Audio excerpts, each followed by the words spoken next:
तो hello my dear students, आप सभी का बहुत स्वागत है। और आज हम करने वाले हैं one short video of the fundamental unit of life. ठीक है, तो सबसे पहला प्रश्न जो मैं आपसे पूछना चाहूंगी और कहूंगी कि भैया कमेंट में अभी बता दो कि what is the fundamental unit of life. ठीक है, बाय द वे मेरा नाम है नैना उर्फ मुस्कान मैम और आज हम करने वाले हैं हमारे फंडामेंटल यूनिट ऑफ लाइफ का in text plus all the NCERT with all the diagrams. ठीक है, इस चैप्टर के जो जो इंपॉर्टेंट डायग्राम्स है विद लेबलिंग हम लोग देखने वाले हैं। ठीक है, किस तरीके से आपको डायग्राम इनिशिएट करने हैं, थोड़ा बहुत उसके बारे में बात करने वाले हैं। और साथ में इन टेक्स्ट क्या क्या है, आपका क्या क्या इंपॉर्टेंट चीजें हैं जो आपको ब्रेन में रखनी है, बिकॉज सब कुछ याद नहीं करना होता है। ठीक है, बाकी क्या है, कल आपका इसका डाउट सेशन होगा।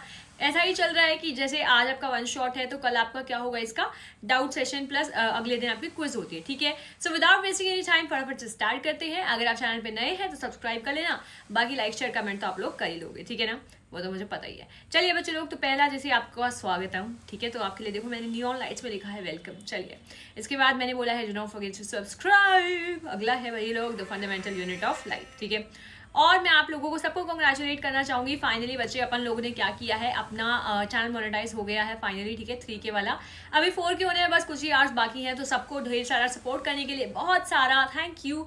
ऑल्सो वन मोर थिंग, अगर आप लोग सैम्पल पेपर सर्च कर रहे हो तो ऑसवर के सैम्पल पेपर्स मैंने गो थ्रू किए हैं जो काफ़ी ज़्यादा अच्छे लगे हैं मुझे, तो आप उन्हें बाय कर सकते हो। ठीक है, और इवन आपको काफ़ी अच्छा डिस्काउंट भी मिल रहा है, अराउंड 25% का डिस्काउंट आपको मिलेगा। क्योंकि मैं आपको जो डिस्क्रिप्शन बॉक्स है उसमें आपको कमेंट में जो लिंक दे दूंगी कि जिस लिंक से आपको बाय करना है। ठीक है, उनकी ऑफिशियल जो वेबसाइट है उसका लिंक दे दूंगी, उस पर आपको कूपन कोड नैना10 लगाना है तो डेफिनेटली आपको डिस्काउंट मिल जाएगा। ठीक है, बाकी सारी डिटेल आपको डिस्क्रिप्शन में दे दूंगी। अब देखो, अब आपका पहले जो चीज़ आती है वो है एक्सप्लेनेशन। ठीक है, उसमें क्या बताया गया है अभी के लिए, ये मैंने क्या कर रखा है, एक सेकेंड दो मुझे। मैंने फ़ोन चार्जिंग पे लगा रखा है, लैपटॉप को चार्ज नहीं किया हुआ है, इधर उधर सारी चीज़ें पड़ी हुई हैं थोड़ा सा। चलो कोई नहीं, स्टार्ट करते हैं। देखो क्या है एक्सप्लेनेशन में बच्चे लोग, सबसे पहला है कि सेल का डिस्कवरी किसने किया था और सेल का थ्योरी क्या है, इसके बारे में बातचीत करनी है। ठीक है, तो रॉबर्ट हुक है भैया। ठीक है, जिन्होंने 1665 में, अब मैं आपको क्यों बता रही हूँ ये सारा का सारा ना तो काफ़ी कंफ्यूजिंग हो जाता है कि अरे क्या क्या याद करें, तो इसलिए मैंने छोटा सा टेबल की फॉर्म में आपको छोटा सा दे दिया है। इसको टेबल भी नहीं बोलेंगे, मतलब इसको थोड़ा कंबाइंड फॉर्म में दिया है, ध्यान से देखना।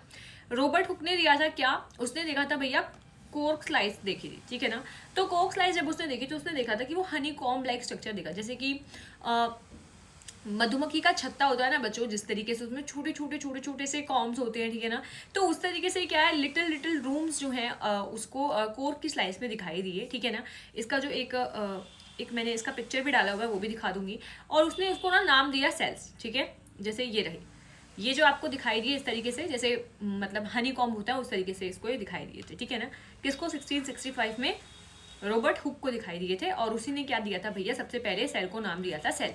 ठीक है, तो ये पूछ लिया जाता है कि सेल को नाम सेल किसने दिया था, सबसे पहले किसने देखा था, कोर्क की स्लाइस में देखा था 1665 में रॉबर्ट हुक ने देखा था। ठीक है, सेकंड बात क्या आ जाती है, 1674 की बात आ जाती है। अब ल्यूवेन होक आए हैं, observe free living cells in the pond water. तो भैया ल्यूवेन होक ने देखा, अरे बाप रे, पोन्ड वाटर में फ्री लिविंग सेल, मतलब अकेला सेल ऐसा है जो लिविंग है।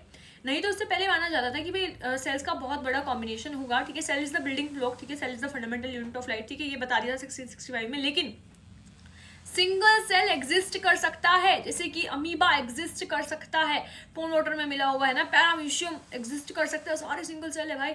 तो वही है कि ये किसने देखा था, ल्यूवेन हॉक ने देखा था। और उसने मतलब पोन वाटर में देखा था 1674 में कि अरे वाह, अकेला सेल भी एग्जिस्ट कर सकता है।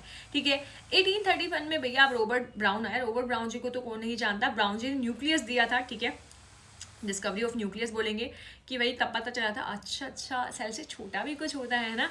इसके बाद क्या है बच्चे लोग, 1839 में पुरकिंजर जी आए थे। पुरकिंजर ने क्या दिया था, प्रोटोप्लाज्मिक टर्म उन्होंने दी थी। ठीक है ना, समझ गए ये वाली सारी चीज़ें।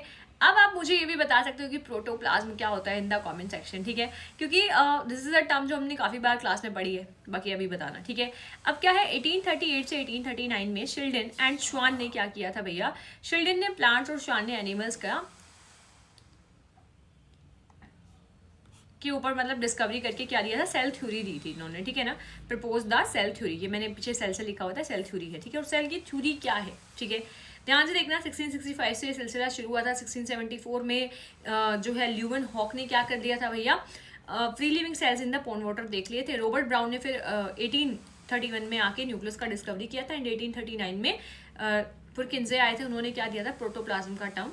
लेकिन 38 और 39 में शिल्डिन एंड स्वान, शिल्डिन ने प्लांट के ऊपर और स्वान ने एनिमल्स के ऊपर रिसर्च किया था। उसमें उन्होंने सेल थ्योरी को एक्सप्लेन किया था। और सेल थ्योरी जो है बच्चे लोग, ये काफ़ी बार एग्जाम में रिपीट होती है, तो ध्यान से सुनना। All organisms are composed of cells. जितने भी ऑर्गेनिजम्स हैं, ठीक है, जितने भी लिविंग ऑर्गेनिजम्स हैं वो सेल्स से मिलकर ही बने हुए हैं, ठीक है ना। They can be plants, they can be animals, they can be micro organisms, ठीक है, कोई भी हो सेल से मिलकर बना है। Cell is the basic structural and functional unit, ठीक है। सेल ही होता है भैया अपनी बेसिक स्ट्रक्चरल फंक्शनल यूनिट, ठीक है, सबसे छोटी जिसको बोला जाता है वो वाली चीज़ है, ठीक है। 1855 में विरखाउ जो होते हैं, 1855 में विरखाउ ने, देख लो 39 के बाद 55 में विरखाउ क्या कह रहे हैं भैया, all cell arise from the pre existing cell. ये बहुत इंपॉर्टेंट स्टेटमेंट है बच्चे लोग कि सारे के सारे जो सेल्स होते हैं ना वो प्री एग्जिस्टिंग सेल से ही बने हैं, ठीक है ना। ऑल्सो क्या है 1940 में, हम देखो कहीं 1940 में जाके इलेक्ट्रॉन माइक्रोस्कोप का डिस्कवरी हुआ था, जिससे डिटेल स्टडी किया जाने लगा था सेल की ऑर्गेनेली की। अच्छा, सेल की ऑर्गेनेलीज भी पॉसिबल है, ठीक है ना। कि मतलब देखो पहले बोला गया cell is the fundamental unit of life, ठीक है, पर फिर हमें पता चला कि अरे नहीं सेल में भी न्यूक्लियस है। और फिर उसके बाद अपन को पता चलता है कि जब इलेक्ट्रॉन माइक्रोस्कोप आ गया कि नहीं सेल की ऑर्गेनेलीज भी होती हैं, ठीक है ना, समझ रहे हो। तो मतलब इलेक्ट्रॉन माइक्रोस्कोप की डिस्कवरी के बाद तो मतलब पहले तो एग्जाम कर सकते थे, पर इसके बाद फिर देख भी पा रहे हैं, है ना। तो इसके बाद तो भैया लाइफ बदली, है ना। तो देखो 1940 में इलेक्ट्रॉन माइक्रोस्कोप से भैया डिटेल स्टडी जो है सेल ऑर्गेनेलीज की पॉसिबल हो पाई कि हाँ ये भी हो सकता है, ठीक है ना। चलिए इसके बाद क्या है बच्चे लोग, आपका दे रखा है discovery of cell and cell theory, ठीक है।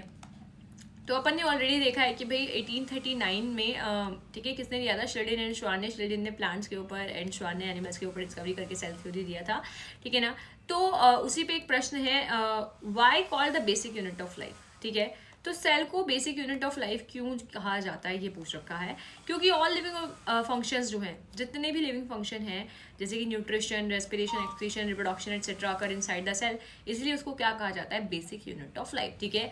कि जिंदा रहने के लिए कम से कम सेल होना चाहिए, तभी उसको जिंदा माना जाएगा, ठीक है ना। तो भैया basic unit of life is cell, क्योंकि एक अकेला सेल जो है वो अपना न्यूट्रिशन, रेस्पिरेशन, रिप्रोडक्शन, एक्सक्रीशन, सारी की सारी एक्टिविटीज अकेला कर सकता है। जैसे कि मैंने अमीबा की भी बात की, वो सिंगल सेल है और फिर वो एग्जिस्ट भी करता है, ठीक है ना।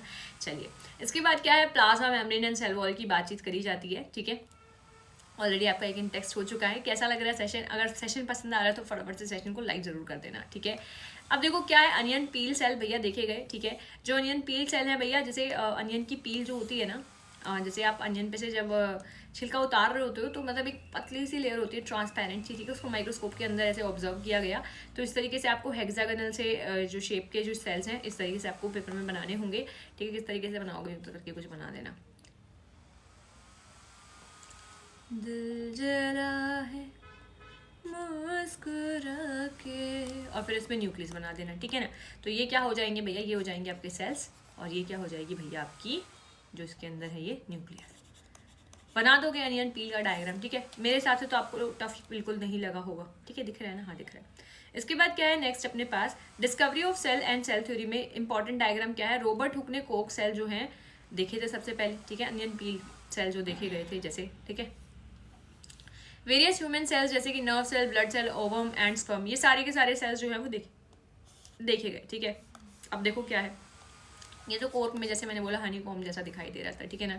उसके बाद देखो स्मूथ मसल सेल देखा गया बॉडी के अंदर, जो इस तरीके से दिखता था, मसल्स का जो सेल है ना, टेपर्ड एंड वाला, ठीक है, इस तरीके से अपन ने पढ़ा हुआ है, स्ट्राइटेड टेपर्ड एंड वाला, ठीक है ना। इसके बाद क्या देखा हुआ है अपन ने, ब्लड सेल्स देखे हुए हैं, ठीक है, आरबीसी, डब्ल्यूबीसी, प्लेटलेट्स, ठीक है ना, इनको ल्यूकोसाइट, ठीक है। ये देखो ये फिर अपन ने देखा था नर्व सेल होता है, एक्सोन जिसको बोला जाता है, ठीक है।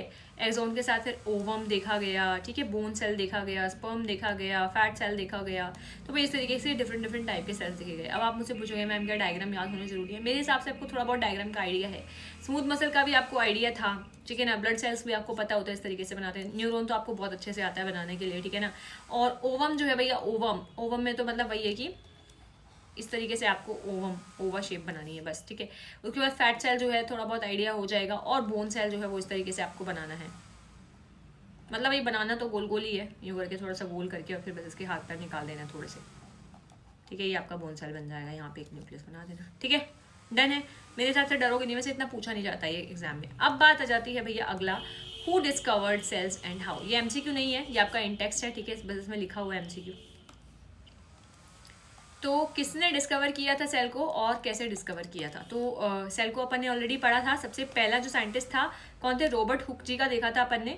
तो रॉबर्ट हुक ने 1665 में भैया सेल को डिस्कवर किया था, ठीक है। He examined a thin slice of कोक। तो उसने भैया कोक की बहुत छोटी सी स्लाइस देखी थी through a self design microscope and observe that the Coke looked like a Honey com, ठीक है ना।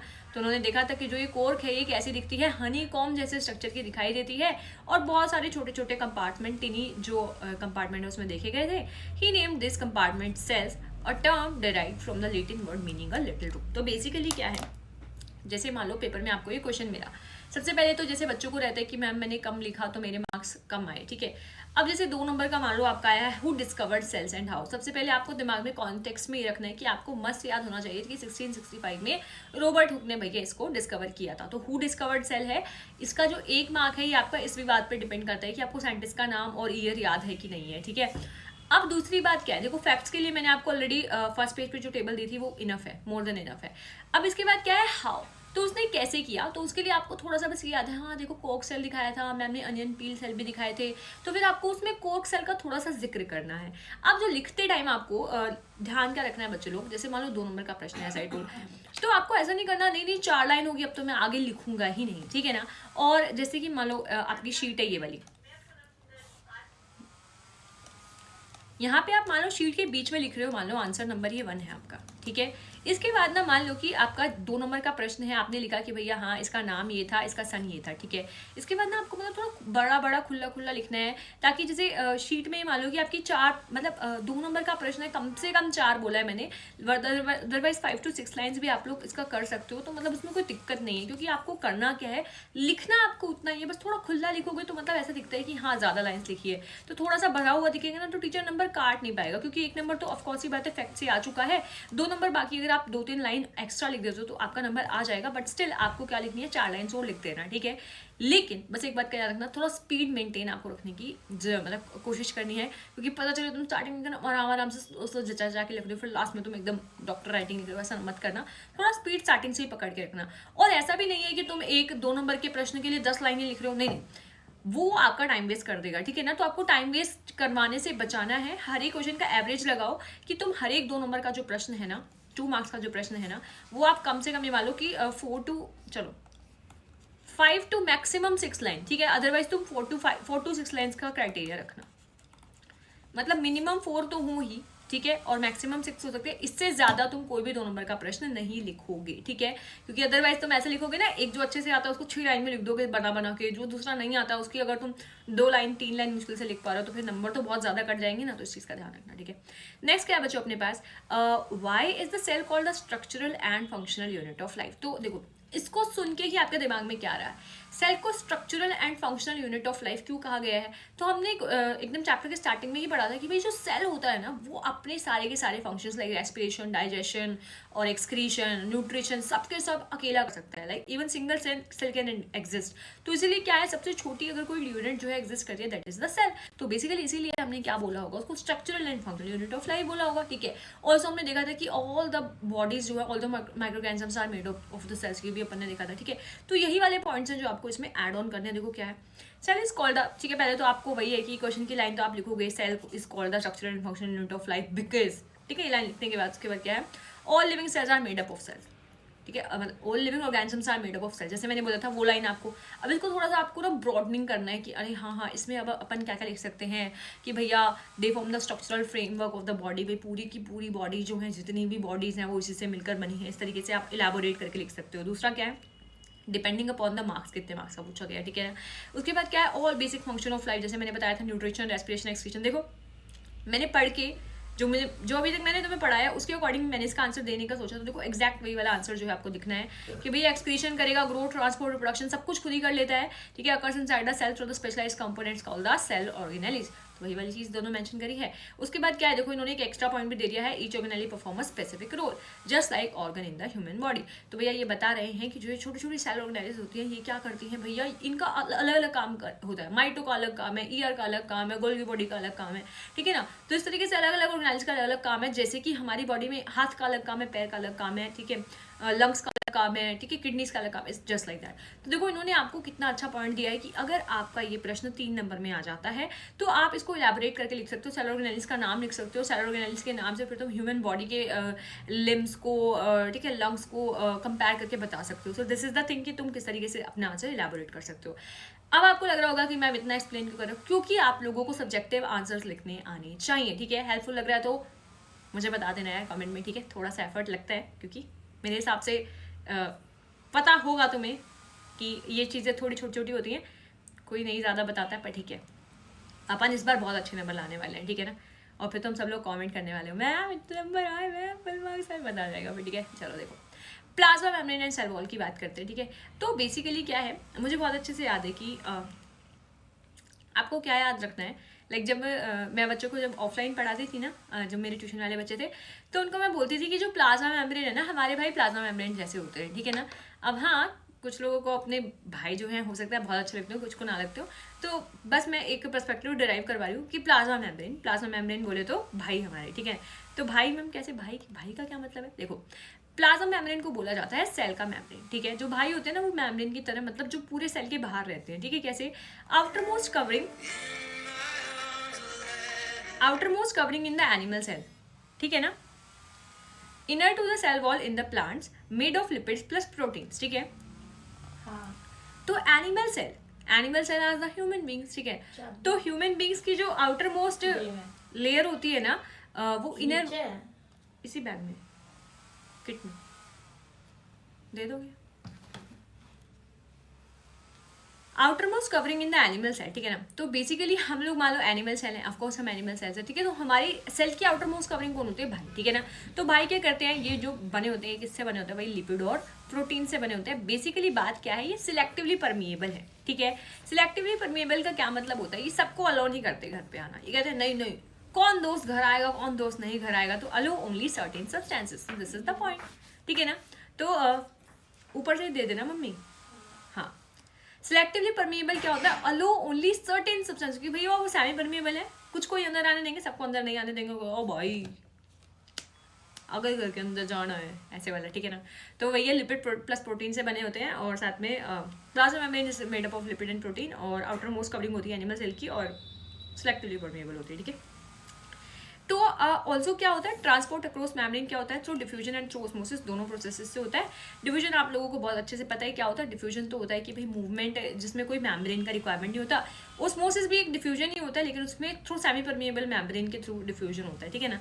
तो वही है कि अब प्लाज्मा मेम्ब्रेन है, भाई लोग हैं, तो डेफिनेटली क्या होगा, ऑस्मोसिस होता है instead of diffusion, because osmosis होता है diffusion of water through selectively permeable membrane, ठीक है ना। वाटर की जगह और भी सब्सटेंसेस हो सकते हैं।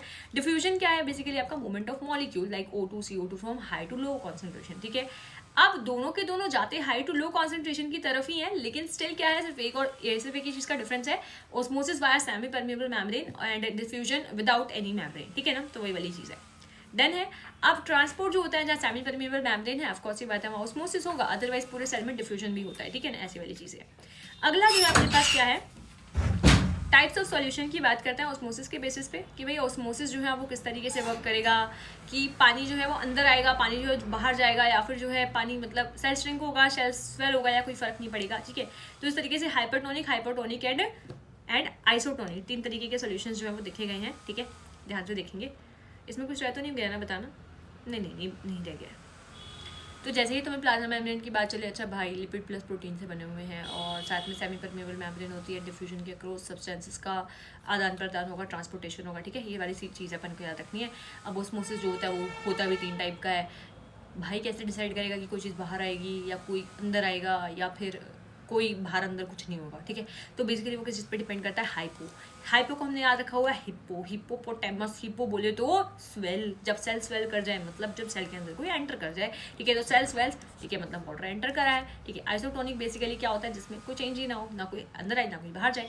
हाइपरटोनिक में क्या होता है, भैया जब हाइपर हो जाएंगे तो क्या होता है, भैया जब हाइपर हो जाएंगे तब सबको बाहर भगाएंगे, और क्या हो जाएगा, बेचारा सेल श्रिंक हो जाएगा डर के, ठीक है, जस्ट लाइक दैट। तो हाइपो याद रखना, मैं तो हिप्पो याद रखती हूँ, अरे हिप्पो बोले तो, ठीक है। Hippo is basically Motu swells, तो स्वेल होता रहता है, तो डेफिनेट सी बात है सेल में वाटर एंटर किया है बस, ठीक है।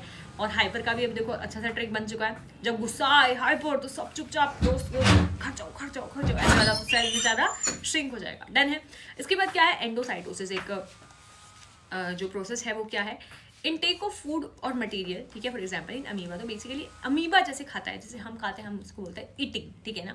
हम उसको एंडोसाइटोसिस नहीं बोलते हैं, हम मैकेनिकली पहले टंग और टीथ की हेल्प से खाने को च्यू करते हैं, खाने को सलाइवा में मिक्स करती है, हमारी टंग अच्छे से वेट करती है और छोटे छोटे सब्सटेंसेस में तोड़ देती है, और उसके बाद जो है थोड़ा बहुत स्टार्ट डाइजेशन हमारे मुंह में स्टार्ट हो जाता है सैलिवरी एमाइलेज के थ्रू। उसके बाद क्या होता है कि इसोफेगस के थ्रू, जो फूड पाइप के थ्रू जो है खाना नीचे जाता है। बट अमीबा में ऐसा कुछ नहीं होता है। अमीबा में क्या होता है बच्चे लोग, वो सीधा इनगल्फ करता है, उसको कोई फूड मटेरियल दिखेगा नहीं, उसको कोई फूड मटेरियल दिखेगा, वो ऐसे करके अपनी फिंगर लाइक प्रोजेक्शन निकालेगा और इस तरीके से उसके ऊपर रखेगा और इनगल्फ कर जाएगा। तो that process is known as the endocytosis, ठीक है, इन टाइप ऑफ फूड और material, for example in amoeba, ठीक है। ये जो है ये तीन आपको एक साथ याद रखनी है, ठीक है। ये अमीबा वाला एंडोसाइटोसिस एक अलग टर्म थी जो इसमें इस वाले पेज में दे दी गई है बस, ठीक है।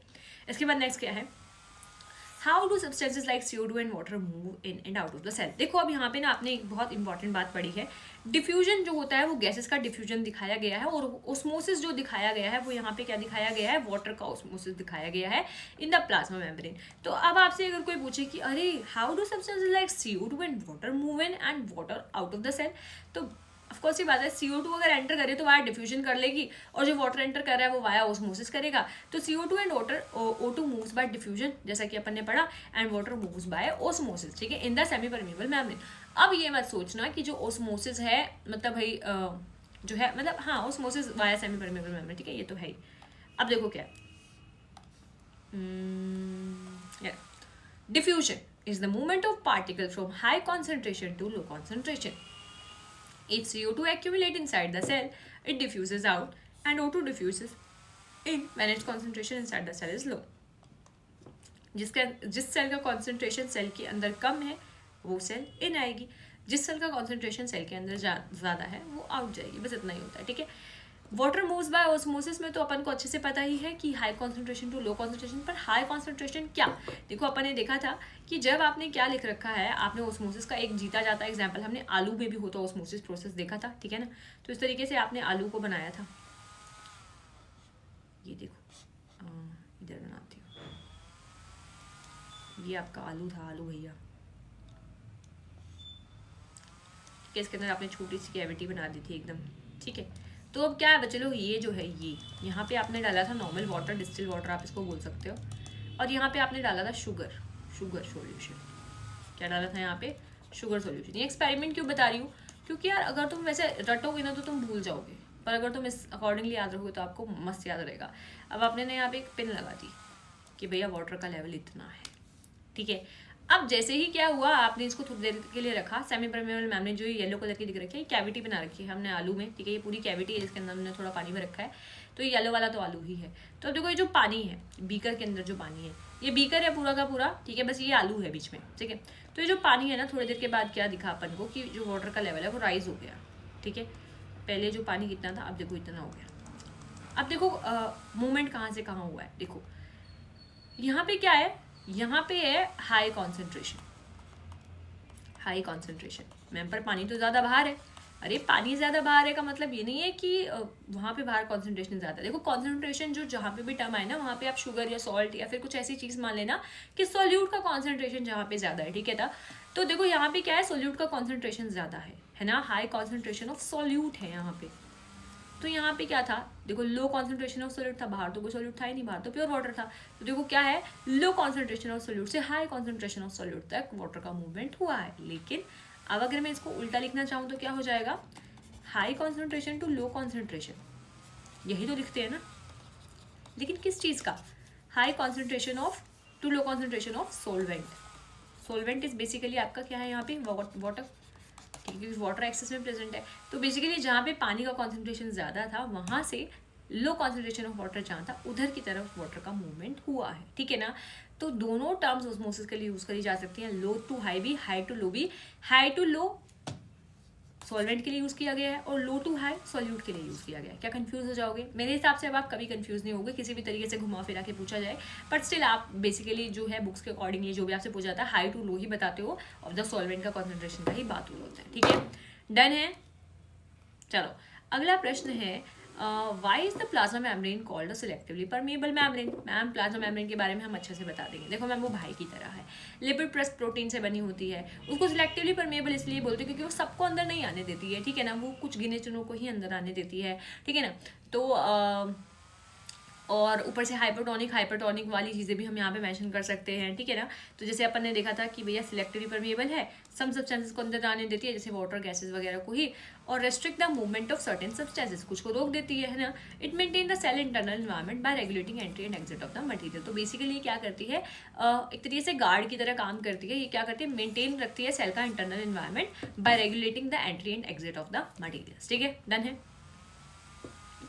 सेल वॉल की बात करते हैं अब अपन लोग। सेल मेम्ब्रेन तो क्योंकि हो गया है, ठीक है, थोड़ा पानी पी लेते हैं। और हाँ, अगर अभी तक आप देख रही हो बिना बोर हुए तो I think I deserve a clap man, so just clap in the comment section. वाह मैम वाह, क्या कमाल कर दिया। ऐसे तो लिखना बनता है यार, थोड़ी तारीफ करनी बनती है।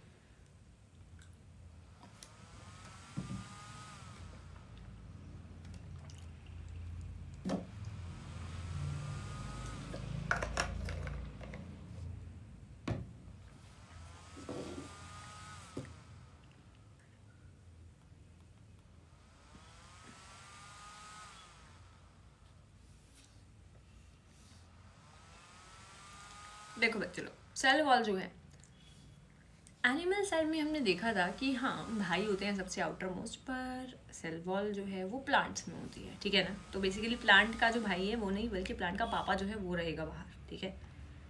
तो भैया ये लोग प्लांट सेल में सेल वॉल होती है सबसे बाहर, ठीक है।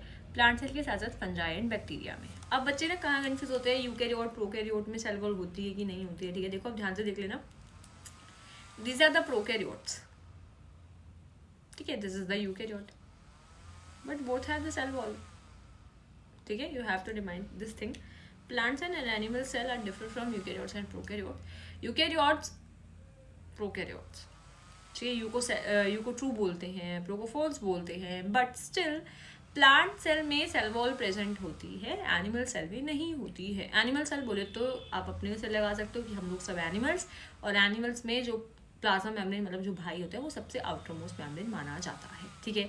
इसके अलावा जो बचे हैं अपने पास, that is the plant cell, that is the fungi बोल लो, प्लांट्स बोल लो, ठीक है, बैक्टीरिया बोल दो।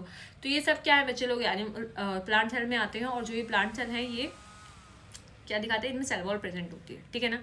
सो ये प्लांट सेल में नहीं आते हैं बैक्टीरिया फंजाई, पर स्टिल ये क्या है, इन सभी में सेल वॉल प्रेजेंट होती है, ठीक है ना। ये किससे बने होते हैं, तो सेल वॉल जो है बच्चे लोग इनकी सेलुलोसिक सेल वॉल होती है, वो प्लाज्मा मेम्ब्रेन की थी, लिपिड एंड प्रोटीन की। Give rigidity protection and shape, ठीक है। सेल वॉल जो है वो क्या दे देती है आपको, रिजिडिटी देती है, हार्डनेस दे देती है, प्रोटेक्शन देती है, और शेप मेंटेन करके रखती है, ठीक है। प्लाज्मोलिसिस, प्लाज्मोलिसिस बेसिकली क्या प्रोसेस है, देखो आप ऑलरेडी एक टर्म एंडोसाइटोसिस पढ़ चुके हो, अमीबा जैसे खाना खाता है, इनगल्फ द फूड, ठीक है, वाया एंडोसाइटोसिस। तो प्लाज्मोलिसिस क्या है, basically shrinkage of cytoplasm and plant cell kept in the hypotonic solution. तो बेसिकली क्या है,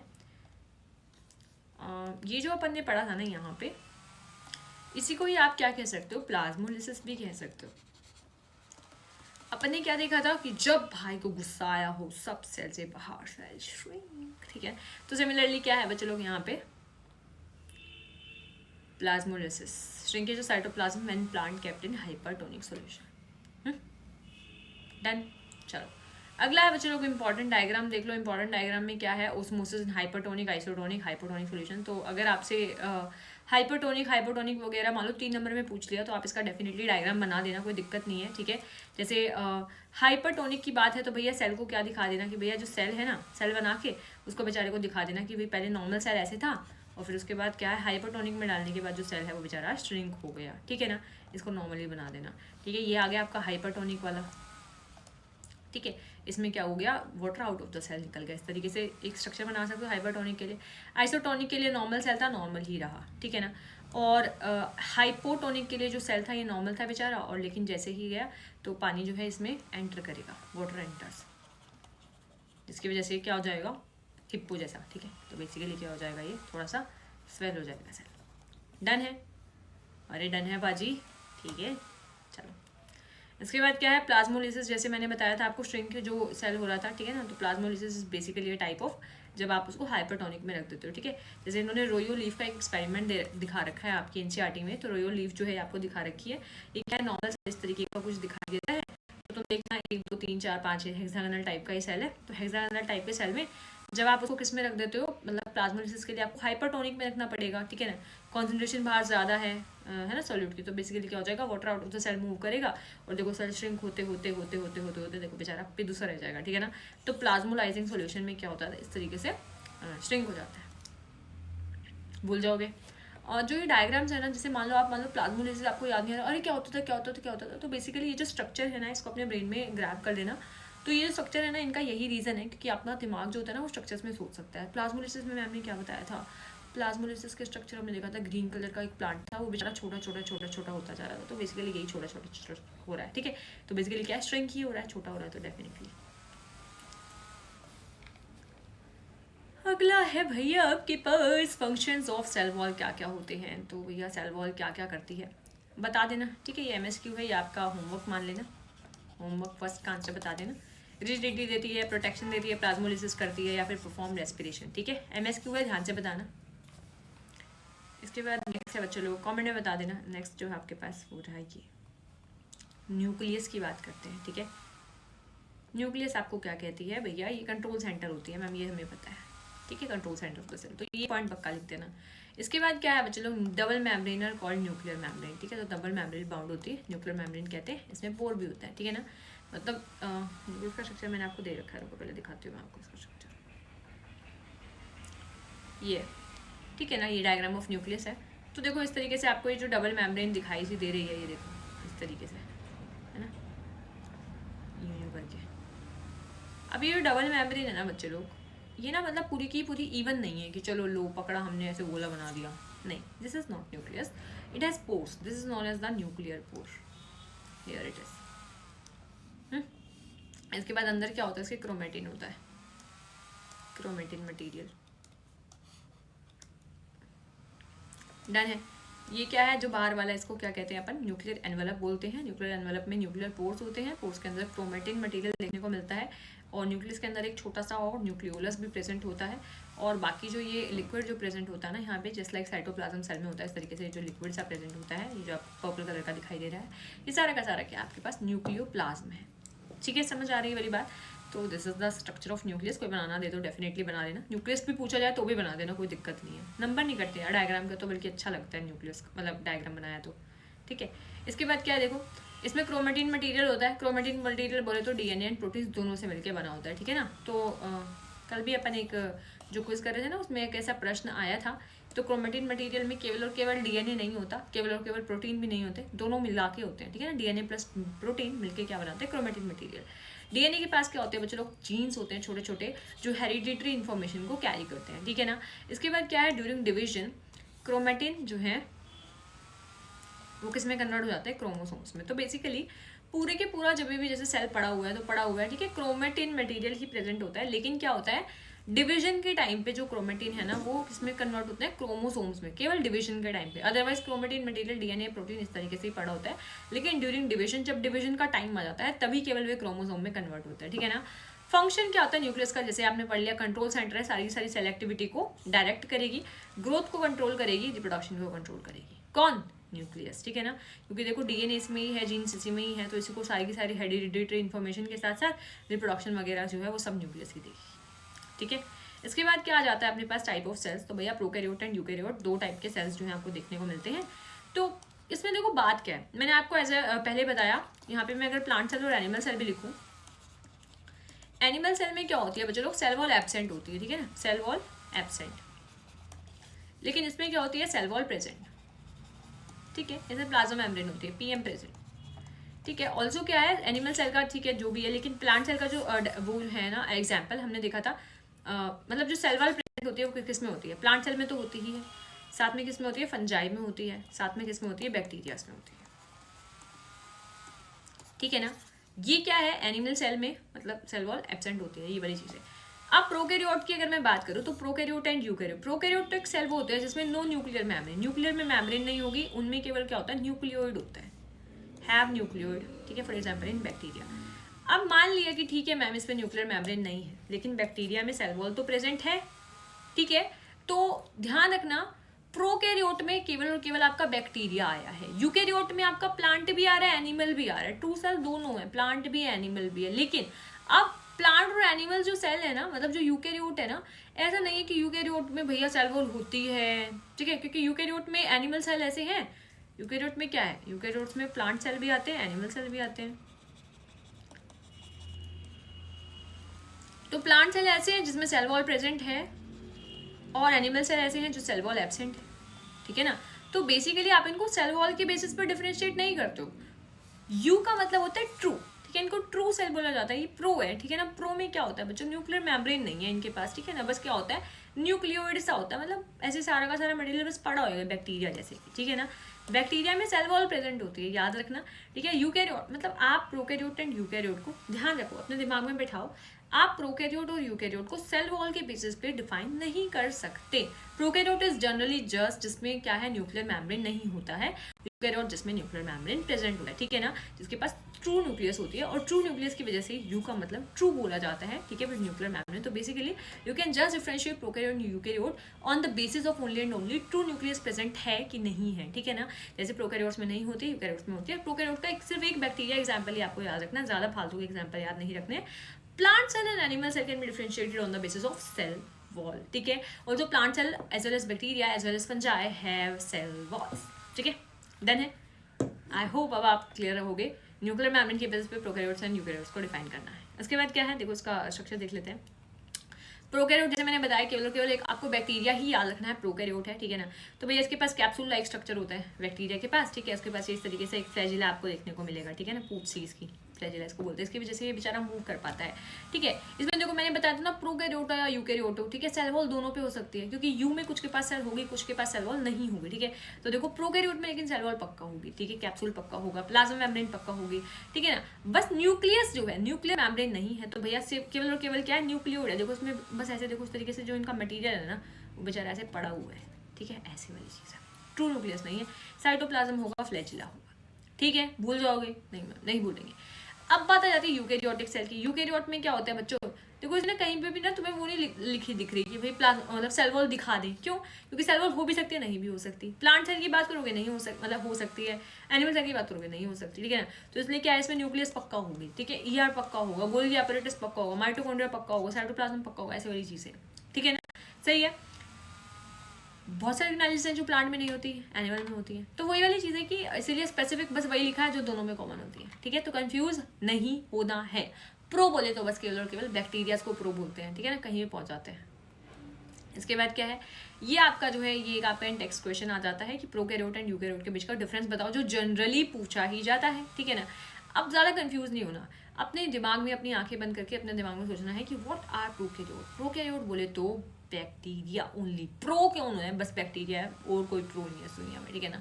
तो प्रो बैक्टीरिया बहुत छोटे होते हैं भैया, बहुत छोटे, कितने छोटे, बेअंत के छोटे, ठीक है ना, देख भी नहीं पाओगे, 1 से 10 म्यू ठीक है ना, माइक्रोमीटर 10⁻⁻⁶ जितने छोटे, बट देख भी नहीं पाओगे, पर देखो फिर भी प्रो बन के बैठे हैं, ठीक है। ऑल्सो आपको पता है इनके पास न्यूक्लियर मेम्ब्रेन तो है नहीं, तो न्यूक्लियर रीजन है not well defined and known as the nucleoid, ठीक है ना। सिंगल क्रोमोसोम इन्होंने दिखाया था भैया, सिंगल क्रोमोसोम आपको देखने को मिला था, membrane bound cell organelle absent, ठीक है, बट सेल वॉल प्रेजेंट, ठीक है। पर क्योंकि प्रोकैरियोट और यूकैरियोट को आप सेल वॉल की बेसिस पर डिफरेंशिएट नहीं करते हो, इसलिए आप यहाँ पे कहीं पे भी सेल वॉल का जिक्र नहीं करोगे, ठीक है ना। बस हाँ मेम्ब्रेन बाउंड ऑर्गेनेल जो है वो एब्सेंट होती है, ये बता दोगे। यूकैरियोट की बात करते हैं, जनरली जो इनका साइज है वो अच्छा खासा होता है, दिख सकता है, लेकिन इतना अच्छा खासा भी नहीं होता है, ठीक है। तो 5 से 100 माइक्रोमीटर जितना हो सकता है। न्यूक्लियर इनका वेल डिफाइंड न्यूक्लियस होता है, न्यूक्लियर पोर होता है, न्यूक्लियोइड होता है, और क्रोमेटिक मटेरियल सब कुछ होता है, वो सब लिख देना, स्ट्रक्चर बना देना। बल्कि सबसे पहली बात तो इसमें एक से ज़्यादा क्रोमोसोम प्रेजेंट होता है, इसमें केवल सिंगल होता है। मेम्ब्रेन बाउंड ऑर्गेनेल प्रेजेंट होती है, ठीक है। भूल जाओगे, डर जाओगे, अगर डर लग रहा है तो बता दो डर लग रहा है। और जो बच्चे होनहार हैं, जो यहाँ तक पहुँचे हैं, डेफिनेटली वो बहुत सारे होनहार, क्या तो मैम डरते नहीं हम किसी से भी, हम सामना करने आए हैं, क्योंकि अब तो पेपर आ ही गए हैं, ठीक है ना। इसके बाद देखो यही है प्रोकैरियोट का स्ट्रक्चर, मैंने आपको दोबारा दिखा रखा है, आपकी मर्जी है, देखो देखो नहीं देखो नहीं देखो। न्यूक्लियस का ऑलरेडी हम पढ़ चुके हैं, मतलब बायो में ना जैसे ही आपको न्यूक्लियस दिखे, प्रोकैरियोट यूकैरियोट, फटाफट से स्ट्रक्चर बना दो, एनिमल सेल प्लांट सेल फटाफट से स्ट्रक्चर बना दो, बिकॉज स्ट्रक्चर से तुम्हारे मार्क्स आने मतलब 100% है, वो वाली चीज़ है, ठीक है। ज़्यादा इतना कोई लेबलिंग भी नहीं है कि अरे इतनी भारी लेबलिंग है हम तो भूल ही जाएंगे, नहीं, जनरल लेबलिंग करनी है, जितना याद आ रहा है लिख दो, वो वाली चीज़ है। अब देखो क्या है, प्लाज्मोलिसिस जैसे ही याद आएगा, याद है ना तुम्हें क्या होगा, सेल श्रिंक होता दिखाई दे रहा था, ग्रीन कलर का मैम ने दिखा रखा था, इस तरीके का कुछ सेल सा था, ठीक है, और उसमें मतलब वो यू ग्रीन कलर का कुछ था, और वो जो ग्रीन कलर का सेल था वो ऐसे श्रिंक होता जा रहा है, ठीक है। तो वही आपको याद रहेगा, फिर हाइपरटोनिक में सब श्रिंक हो गए थे, ठीक है। चलो, कच्ची मेरी मिट्टी कच्चा। एक्सप्लेनेशन क्या है साइटोप्लाज्म की, ध्यान से देखो, cytoplasm and cell organelle. Cytoplasm is basically the liquid जो प्रेजेंट होता है, तो fluid content inside the cell, जिसमें सारी की सारी ऑर्गेनेलीज होती है, ठीक है। So what is cytoplasm? Fluid content inside the cell, जिसमें सारी की सारी ऑर्गेनेलीज प्रेजेंट होती है, हैविंग सेल ऑर्गेनेलीज, ठीक है। इसके बाद क्या है, प्रोकैरियोट में जो होता है नो मेम्ब्रेन बाउंड ऑर्गेनेली, जैसे अपन ने पढ़ा बैक्टीरिया में तो कोई मेम्ब्रेन बाउंड ऑर्गेनेली है नहीं। यूकैरियोट में क्या होता है, organelles with specific functions present होती है, ठीक है, डन है। चलिए, इसके बाद क्या है भैया, एनिमल सेल प्लांट सेल की बात आ जाती है। अगेन मैं आपको बता रही हूँ, एनिमल सेल और प्लांट सेल में से अपन ने देखा था, plant cell has a true cell wall but animal cell do not have any true cell wall, animal cell just have the plasma membrane. नींद आई है? नहीं आई है नींद, उठ जाओ, आई बड़ी नींद आई है। अरे बाप रे, 8:04 हो गए हैं। बच्चे बोल रहे होंगे मैडम आप लाइव नहीं आए अभी तक, क्लास 10th का लाइव था यार, पर अभी मैं 9th का वीडियो रिकॉर्ड करने का मन हो गया था, एक बार उनको बता दूँ क्या, क्योंकि अभी तुम्हारा थोड़ा सा ज़्यादा चैप्टर बाकी है ना, थोड़ा सा ज़्यादा क्या, थोड़ा सा बाकी है, उनके में अभी टाइम लगेगा। 9:30 बजे का ही शेड्यूल करती हूँ, 1 मिनट तो मैं शेड्यूल कर देती हूँ थोड़ा सा। बहुत हो चुकी है तेरी दिल लगी, चली आओ अब शाम ढलने लगी, थोड़ा सा तुम भी तो धीरज धरो। बेचारे बच्चे परेशान हो जाएंगे कि मैम हमेशा आप टाइम चेंज कर देते हो। 21:30 का ही मेरे हिसाब से ठीक रहेगा। ये मैसेज करने बैठूंगी तो और टाइम लग जाएगा, तो मैं ही पढ़ा देती हूँ। लो देखो, इसके बाद क्या है बच्चे लोग, देखो ये आपके पास एनिमल सेल है, वो आपके पास प्लांट सेल है, ठीक है ना। देखो इनका डिफरेंस देख लो, बस वही है, प्लाज्मा मेम्ब्रेन वो सेल वॉल मत बनाना इसमें, ठीक है। बाकी क्या है, न्यूक्लियस तो होएगी ही होएगी, ठीक है ना। बस प्लांट में जो न्यूक्लियस होती है ना, वो क्या होती है बच्चे लोग, वो छोटी सी होती है, यहाँ पे ना वैक्यूल बहुत बड़ा दिखाई देता है, ठीक है। तो एनिमल सेल में क्या होता है भाई, न्यूक्लियस जो है वो बीचों बीच आपकी न्यूक्लियस प्रेजेंट है, ठीक है। वैक्यूल जो है वो छोटा मोटा प्रेजेंट होता है, इतना बड़ा नहीं होता है। बाकी देखो ये गोल्गी अपरेटस आपको बनाने आते हैं, ठीक है ना, इस तरीके से हमने गोल्गी अपरेटस बनाने दिखे थे, ठीक है। इस तरीके से गोल्गी अपरेटस बना देना, ठीक है। ईआर जो है वो आपको बनाने आते हैं, मान लो न्यूक्लियस है आपके पास, तो आप यहाँ पे क्या बनाओगे, एंडोप्लाज्मिक रेटिकुलम, ठीक है, यूं यूं करके, ठीक है। ये रफ बना देना यहाँ पे, मतलब रफ बना देना, स्मूथ बना देना, RER SER, ठीक है ना। वही ये RER जो होंगे उन पर राइबोसोम लगे होते हैं, वो प्रोटीन सिंथेसाइज कर देंगे, जो SER है वो नहीं करेंगे प्रोटीन सिंथेसाइज, ठीक है ना। तो ये देखो स्मूथ एंडोप्लाज्मिक बना देना, और रफ भी कहीं दे रखा हो, ये रफ बना देना, ठीक है। साइटोप्लाज्म सबके अंदर होता है, ये अपन को पता ही है, ठीक है। न्यूक्लियस सबके अंदर होता है, अपन को पता है, न्यूक्लियर एनवेलप इसके अंदर होता है, ठीक है ना। तो वही है, बैक्टीरिया की बात तो हो नहीं रही है, तो बैक्टीरिया के अलावा एनिमल हो या प्लांट, दोनों में वेल डिफाइंड न्यूक्लियस तो होगी, ठीक है। माइटोकॉन्ड्रिया प्रेजेंट होता है, माइटोकॉन्ड्रिया का स्ट्रक्चर आपको पता ही है, यूं करके बना देना, ठीक है। लाइजोसोम है भैया, वो आपको लाइजोसोम ऐसे गोला गोला करके बना देना है, ठीक है। सेंट्रियोल जो है, सेंट्रियोल बना देना एनिमल सेल में, तो इस तरीके से आप यूँ बनाओगे, ठीक है ना, इस तरीके से सेंट्रियोल बन जाएगा। प्लाज्मा मेम्ब्रेन आपको दिखानी है बाहर में, ठीक है, तो इस तरीके से आप प्लाज्मा मेम्ब्रेन दिखा देना, डन है। डर जाओगे क्या, प्लाज्मा मेम्ब्रेन जो है बस इस तरीके से आपको दिखा देनी है, बस सेल वॉल दिखानी ही नहीं है। उसके बाद प्लांट सेल की बात आ जाती है, प्लांट सेल में वही है भैया, सेल वॉल होगी आपके पास, तो भैया सेल वॉल जरूर से लिख देना। बाकी क्या है, साइटोप्लाज्म सबके अंदर होता है, ये आपको वैक्यूल जो है बस इसमें थोड़ा सा बड़ा दिखा दें कि हाँ भैया बेचारी न्यूक्लियस को साइड करके वैक्यूल पूरा फैला हुआ है, ठीक है ना, न्यूक्लियस साइड में है। वही आपको एंडोप्लाज्मिक RER SER सब बना देना, लाइसोसोम बना देना, ठीक है, वही सारी चीज़ें हैं। क्लोरोप्लास्ट बनानी है आपको, माइटोकॉन्ड्रिया बनाना, राइबोसोम बनाना है, सेल वॉल बना देनी है। देखो यहाँ पे सेल वॉल है, वहाँ पे प्लाज्मा मेम्ब्रेन थी, बस इतना। इसके बाद क्या है, एडजेसेंट सेल वॉल आपको डबल सेल वॉल दिखा रखी है, प्लाज्मा मेम्ब्रेन, इसे प्लाज्मा मेम्ब्रेन भी होगी, सेल वॉल भी होगी, ठीक है ना। इसके बाद क्या, न्यूक्लियर एनवेलप जो होता है वो मैंने दिखाया था आपको भाई ट्रू न्यूक्लियस होती है, इसमें भी उसमें भी, दोनों में ट्रू होती है, ठीक है ना। गोल्गी अपैरेटस आप लोगों को दिखा देना, जैसे मैंने अभी दिखाया था वैसे ही बनाना है। ऑलमोस्ट सब कुछ सेम है, ठीक है। बस इसमें जैसे क्लोरोप्लास्ट लगा रहे हो उसमें आपने क्या लगाया था, सेंट्रोसोम लगा दिया था, ठीक है ना। बस इतना ही फर्क करना है मेरे हिसाब से। इसके बाद आपको कोई ज़्यादा दिक्कत तकलीफ होने वाली नहीं है। इसके बाद क्या है बच्चे लोग, cell wall, chloroplast, vacuole, lysosome, centriole, ठीक है ना। प्लांट वर्सेस एनिमल की बात कर रखी है इन्होंने, तो देख लो थोड़ा सा। प्लांट के पास सेल वॉल होती है, animal do not have a cell wall. Cell wall के बेसिस पे केवल प्लांट और एनिमल को ही डिफाइन करते हैं। प्रोकैरियोट, यूकैरियोट को न्यूक्लियर मेम्ब्रेन, न्यूक्लियर एनवेलप के बेसिस पे डिफाइन करते हैं, ठीक है ना। क्लोरोप्लास्ट जो है भैया डेफिनेट सी बात है प्लांट में होगा, एनिमल में नहीं होगा, क्योंकि क्लोरोप्लास्ट में क्लोरोफिल होता है जो फोटोसिंथेसिस करता है, वही लाइन लिख रखी है। वैक्यूल जो होता है भाई जो एनिमल मतलब प्लांट सेल होता है उसमें काफ़ी बड़ा वैक्यूल होता है कि भाई न्यूक्लियस बेचारी साइड कर रखी होती है। तो भैया plant have a single large vacuole for maintaining the shape and storing food in water. तो फूड एंड वाटर को स्टोर करने का काम होता है, और उसका क्या होता है मतलब शेप जो होता है वो काफ़ी ज़्यादा मतलब शेप मेंटेन करने का काम करता है जो उसका वैक्यूल होता है। एनिमल सेल में जबकि क्या होता है, मल्टीपल स्मॉल वैक्यूल, छोटे छोटे वैक्यूल देखने को मिल सकते हैं। लाइसोसोम जो होते हैं बच्चे लोग, लाइसोसोम को सुसाइडल बैग्स भी बोला जाता है। Plants cell rarely have lysosome that are meant for molecule degradation. तो भैया प्लांट के पास कम होते हैं, एनिमल्स के पास क्या होता है, लाइसोसोम होते हैं for breaking down the molecules with enzymatic action, ठीक है। तो ऐसा है।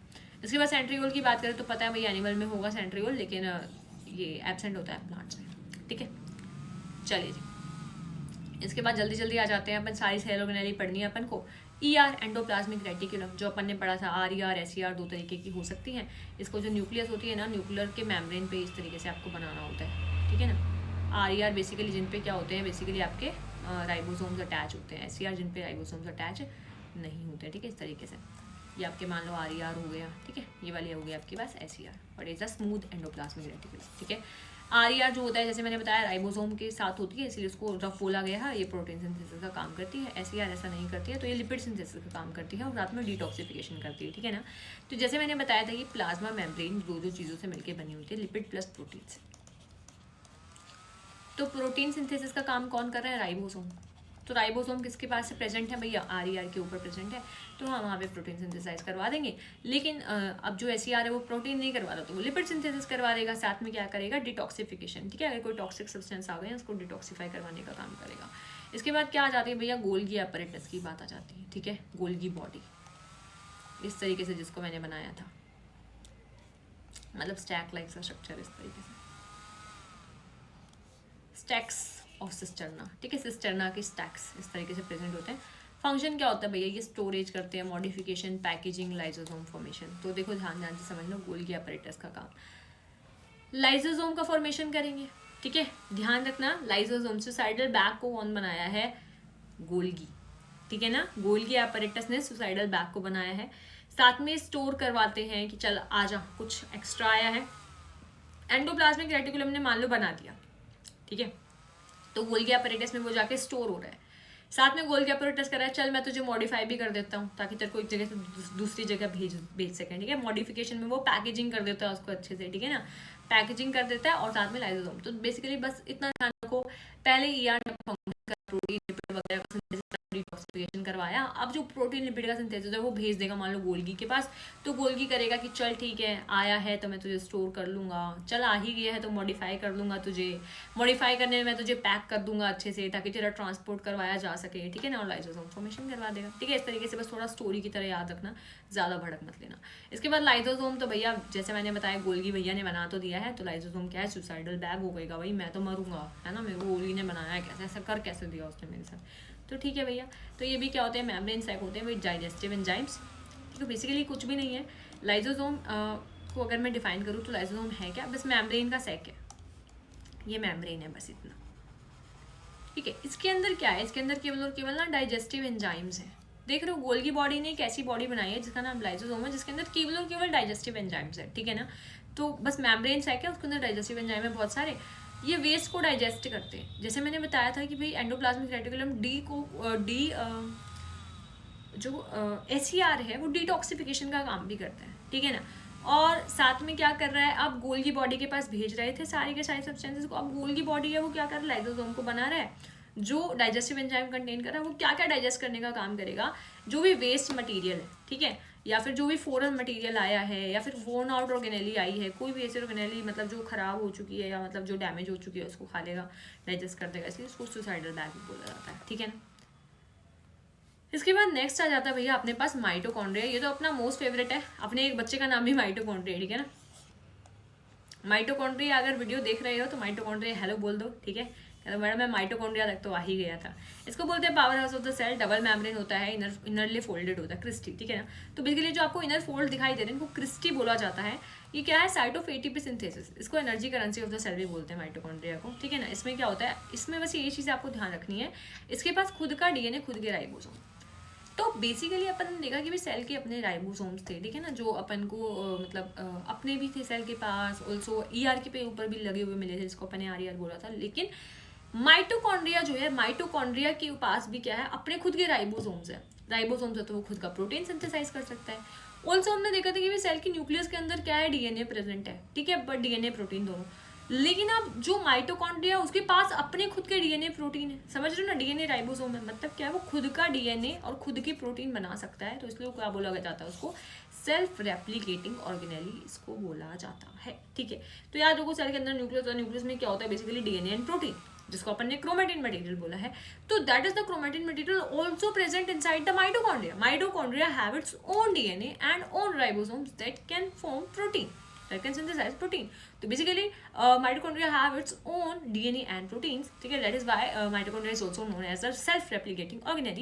So if the question arises that why mitochondria is known as the self-replicating organelle, तो आप आराम से इसको आंसर कर सकते हो, नॉट बाय रट्टाफिकेशन, जस्ट बाय समझ के कि अरे माइटोकॉन्ड्रिया के पास खुद का डीएनए, खुद का राइबोसोम, मतलब खुद का प्रोटीन बना लेगा, तो दैट इज मीन्स पूरा न्यूक्लियस का काम तो उसके पास खुद है ही, ठीक है ना।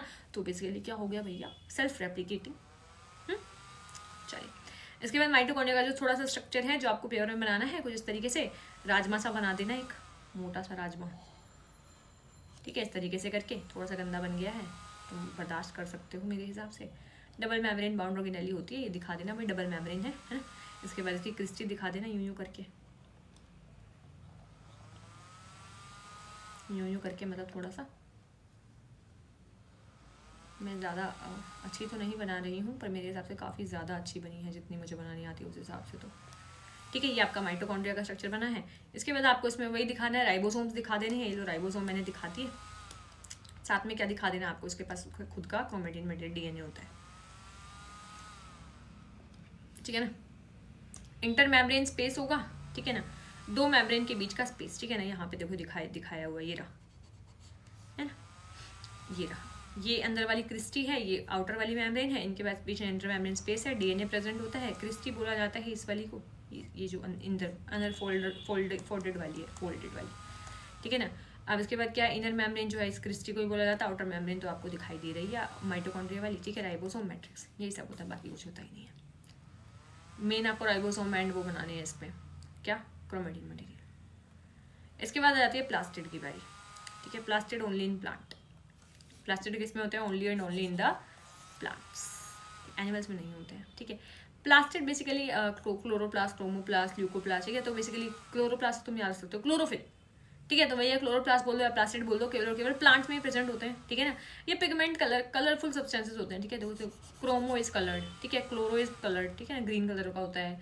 और ल्यूकोप्लास्ट, देखो क्रोमो का काम होता है कलर देने का, ठीक है। क्रोमा बोले तो कलर्स देता है, डिफरेंट कलर के आपको फ्लावर्स देखने को मिलते हैं, ठीक है। तो वो प्लांट के डिफरेंट कलर्स, ठीक है ना। तो उसकी वजह से क्रोमोप्लास्ट की वजह से, ल्यूकोप्लास्ट स्टोरेज का काम करता है बेसिकली, ठीक है ना। और क्लोरोप्लास्ट जो है बेसिकली वो क्या देगा, ग्रीन पिगमेंट, मतलब फोटोसिंथेसिस करवाएगा, ये रहा, ठीक है ना।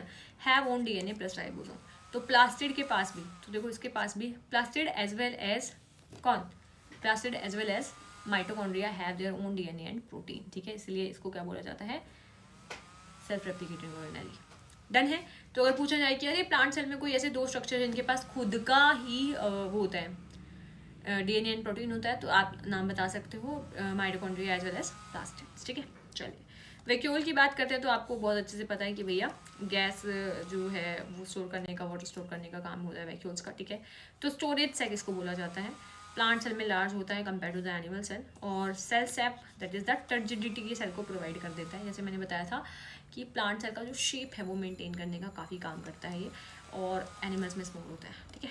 चलिए, क्लोरोप्लास्ट का स्ट्रक्चर आपके सिलेबस का है ही नहीं, बट स्टिल अगर आपको देखना है तो उसमें ग्रेना, स्ट्रोमा, ठीक है, इस तरीके से होता है। लिपिड ग्रैन्यूल होंगे, ठीक है ना, मेम्ब्रेन होते हैं, डबल मेम्ब्रेन बाउंड होता है। ये आपको लूप ऑफ डीएनए आपको दिखाई दे जाएगा। मैंने बताया ना इसके अंदर भी DNA as well as ribosome दोनों के दोनों होते हैं। तो वो बना के उसके बाद आपको स्टैक लाइक से स्ट्रक्चर बनाने हैं। थाइलाकोइड जो है, एक को बोला गया है थाइलाकोइड, ठीक है ना। इसके बाद क्या है, यहाँ पे आपको स्टार्च ग्रेन बनाया हुआ है इन लोगों ने, खाना वाना इसने कुछ खाया होगा, ठीक है। ये जो पूरा का पूरा ये है ग्रेनम, इसको बोला गया है, ठीक है। ये स्टैक लाइक ऐसे पूरा स्टैक बना हुआ है, यहाँ से दूसरा इस तरीके से पूरा गया हुआ है, इसको क्या बोला गया है, स्ट्रोमा बोला हुआ है, ठीक है ना। तो वही है ग्रेनम, स्ट्रोमा, इसका स्ट्रक्चर आपको आएगा ही नहीं। चलिए, इसके बाद है अगला प्रश्न, ये भी आपका दूसरा होमवर्क प्रश्न है। इसका आंसर आपको देना है function of vacuole in plant. Vacuole का फंक्शन क्या क्या होता है? टर्जिडिटी देना, वेस्ट को स्टोर करना, फोटोसिंथेसिस करना, या फिर स्टोर न्यूट्रिएंट्स करना। एमएसक्यू है, एक से ज़्यादा सही उत्तर होंगे। तो ये क्या है आपका होमवर्क का सेकंड आंसर है, मतलब सेकंड क्वेश्चन है, आंसर कर देना, ठीक है। अरे यार, जिसने पहले किया बिना देखे, बहुत बढ़िया। अब आपके पास क्या है बच्चों कि आपका इंटेक्स्ट प्रश्न है, name the 2 organelles that contain their own genetic material. तो वी नो वेरी वेल, ठीक है, mitochondria as well as plastids, and plastid only found in the plants, ठीक है। They have their own DNA and proteins, ठीक है। तो 2 organelles containing their own DNA, that is the mitochondria and plastids, specially chloroplast, ठीक है। इसके बाद क्या है, if the organisation of a cell is destroyed due to some physical और chemical influences, what will happen. तो क्या कह रहे हैं भाई, अगर जो सेल का पूरा ऑर्गेनाइजेशन है, जो पूरा सेल का सिस्टम है, अगर वो इंटरप्ट हो जाता है, वो डिस्ट्रॉय हो जाता है किसी फिजिकल या केमिकल इन्फ्लुएंस की वजह से, तो उससे क्या होगा, ठीक है। तो क्या होता है भाई, अगर ऐसा हो जाए तो डेफिनेटली बात है, एक तो लाइसोसोम जो है वो डाइजेस्ट करने का भी यहाँ पे काम करेगा, ठीक है। मेरे हिसाब से लाइसोसोम वाला काम यहाँ पे देना होगा। तो the organisation of a cell break, तो जिस ऑर्गेनाइजेशन से कि भैया यहाँ से प्रोटीन बन रहे हैं, वहाँ से पुलगी से पैकेजिंग हो रही है, मॉडिफिकेशन हो रही है, ठीक है ना, साथ में ट्रांसपोर्ट वगैरह का काम हो रहा है, सेल से इनर आउटर वगैरह, प्लाज्मा मेम्ब्रेन सब कुछ ले दे रही है। अगर वो जो एक तरीके से डिस्ट्रॉय हो जाता है, वो ऑर्गेनाइजेशन खराब हो जाता है, तो क्या होता है, cell will not be able to perform essential functions of the life. तो भाई सेल पूरा काम नहीं कर पाएगा, ठीक है। एक्सक्रीशन भी डिस्टर्ब, ठीक है, न्यूट्रिशन भी disturb, nutrition excretion disturb, definitely reproduction disturb, cell divide होना बंद हो जाएगा, सेल के पास न्यूट्रिएंट नहीं है, वो बेचारा मरने लगेगा बेसिकली। तो रेस्पिरेशन नहीं कर पाएगा, ये सब कुछ कर ही नहीं पाएगा, तो क्या हो जाएगा, लॉस ऑफ इंटीग्रिटी। तो बेसिकली मेम्ब्रेन ने जो इंटीग्रिटी बना रखी थी, एकता से वो सब काम कर रहे थे, वो पूरा लॉस हो गया है। तो इससे क्या हो जाएगा, लाइसोसोम आएगा, वो बर्स्ट हो जाएगा।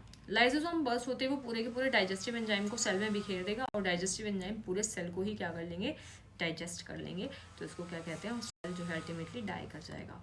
क्योंकि अगर ये नहीं होता है तो क्या हो जाएगा, ट्यूमर क्रिएट हो जाता है, क्योंकि सेल सब कुछ करना भूल गया है। तो इसीलिए ज़रूरी है लाइसोसोम फटे और सेल को मार दे, ठीक है, इससे पहले कि वो बॉडी को मार दे सेल। अब है next, why are lysosome known as the suicidal bags. अरे भाई अभी तो पढ़ा, लाइसोसोम के पास क्या है, पावरफुल डाइजेस्टिव एंजाइम्स है भाई, ठीक है। जब भी सेल डैमेज होगा, दे में बर्स्ट रिलीजिंग एंजाइम रिलीज होते हैं, पूरे सेल को डाइजेस्ट कर सकता है, क्योंकि strong digestive enzymes contains lysosome, ठीक है ना। This enzyme digest the cell's own components, hence they are called as suicidal bags, ठीक है। अब लास्ट वाला जो आपका इंटेक्स्ट है वो क्या है, where are protein synthesised inside the cell. तो भैया प्रोटीन कहाँ कहाँ बनता है, जहाँ जहाँ राइबोसोम है वहाँ प्रोटीन बनेगा, ठीक है। तो बेसिकली अपन कह सकते हैं आर भी प्रोटीन बन रहा है, ठीक है ना। और क्या होता है, न्यूक्लियस के अंदर प्रोटीन है, ठीक है ना, प्रोटीन और डीएनए है ना। लेकिन माइटोकॉन्ड्रिया के अंदर प्रोटीन सिंथेसाइज हो रहा है, क्योंकि राइबोसोम है। और जो प्लास्टिड के अंदर, दैट इज द क्लोरोप्लास्ट के अंदर जो है प्रोटीन सिंथेसिस हो रहा है। तो देखो, protein are synthesise on ribosome, ठीक है। तो राइबोसोम जहाँ पे भी होंगे वहाँ सिंथेसिस होगा। Float freely in the cytoplasm, तो भाई ये फ्रीली राइबोसोम जो होते हैं वो साइटोप्लाज्म में फ्लोट करते हैं, और can be attach with ER, या फिर कहाँ पे प्रेजेंट होता है, डी उसमें माइटोकॉन्ड्रिया में भी प्रेजेंट होता है, ठीक है। इसके बाद क्या है, पर्पस क्या हो जाता है भाई, explanation, growth, repair, replacement and gamete formation. तो बेसिकली सेल डिवीजन का पर्पस की बात हो रही है, ठीक है। अब अपने पास जो लास्ट फिनोमेना आता है वो सेल का डिवीजन होता है, कि भैया अब अपन को उसको डिवाइड करवाना है। तो पर्पस तो वही है कि भैया ऑफस्प्रिंग्स का पर्पस क्या है, लोग बच्चे पैदा क्यों करते हैं, ठीक है। मैम आप ऐसे कैसे बोल रहे हो, अरे सिंपल सी छोटी सी बात है यार, थोड़ा सा मतलब कोई नहीं, क्या है कि मतलब वाई है ना। तो क्वेश्चन से इतना सा है वाई, तो वाई का आंसर सिर्फ इतना सा है कि भाई मैम जनरेशन बढ़ानी है उनको अपनी, ठीक है ना। तो बेसिकली हाँ, कि हम चले जाएंगे तो हमारे बाद हमारी जनरेशन तो होगी, हम जनरेशनल वेल्थ किसी को देकर तो जाएंगे, ठीक है। तो वाई सेल डिवाइड, ताकि उसका ग्रोथ हो, वो थोड़ा सा रिपेयर करे, थोड़ा सा रिप्लेस करे और गैमेट फॉर्मेशन हो जाए, ठीक है। तो स्टेज ऑफ लाइफ है, करना होता है। अब क्या है, माइटोसिस और मियोसिस, दो तरीके का सेल डिवीजन है। माइटोसिस क्या होता है भैया, ये एन से एन ही देता है, और मियोसिस जो होता है वो 2n से n देता है। एन से एन बोले तो हैप्लॉइड है तो हैप्लॉइड ही रहेगा, मतलब प्लॉइडी डिस्टर्ब नहीं होगी, प्लॉइडी डिस्टर्ब नहीं होगी, ठीक है। मतलब हैप्लॉइड का हैप्लॉइड ही रहेगा आफ्टर माइटोसिस। बट ये क्या है, दिस इज डिप्लॉइड। यहाँ पे क्या होता है मियोसिस में, मियोसिस में बेसिकली क्या होता है, रिडक्शनल डिवीजन हो जाता है।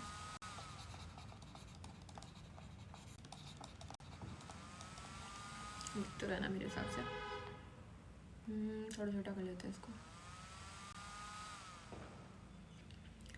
थोड़ा बेटर है अभी, है ना। अब क्या है बच्चे लोग, ध्यान से देखो। तो माइटोसिस में क्या होता है, एक सेल से दो सेल्स बनते हैं, एक सेल से दो सेल बन गए, डॉटर सेल, ठीक है ना। क्रोमोसोम नंबर जैसे कि मैंने बताया हैप्लॉइड है, हैप्लॉइड रहेगा, मतलब क्रोमोसोम नंबर सेम ही रहेगा, एन से एन ही बनेगा, ठीक है ना। फॉर ग्रोथ एंड रिपेयर के लिए ये होते हैं, ठीक है ना, ताकि ग्रोथ कॉन्टिन्यूस रहे और रिपेयर होती रहे। ये किसके लिए होते हैं भैया, बेसिकली देखो, अब माइटोसिस का एक बार डायग्राम देखना किस तरीके से आपको बनाना है, आपके एनसीईआरटी में किस तरीके से दिया हुआ है। भाई पहले आप बनाओगे गोला, है ना, या बनाओगे एक गोला, और गोले में मैंने आपको बोला था कि वैसे तो क्रोमेटिन मटेरियल पड़ा होता है, ठीक है, क्रोमेटिन एंड प्रोटीन्स वगैरह, डीएनए एंड प्रोटीन, लेकिन क्या होता है सेल डिवीजन के टाइम पे क्रोमोसोम में कन्वर्ट होता है, देखो ये क्रोमोसोम में, ठीक है। तो जैसे ही क्रोमोसोम में कन्वर्ट हुए तो एक सेल से किस में कन्वर्ट हो जाएंगे, दो सेल में कन्वर्ट हो जाएंगे, और फिर क्या बन जाएंगे, टोटल सेल बन जाएंगे, ठीक है।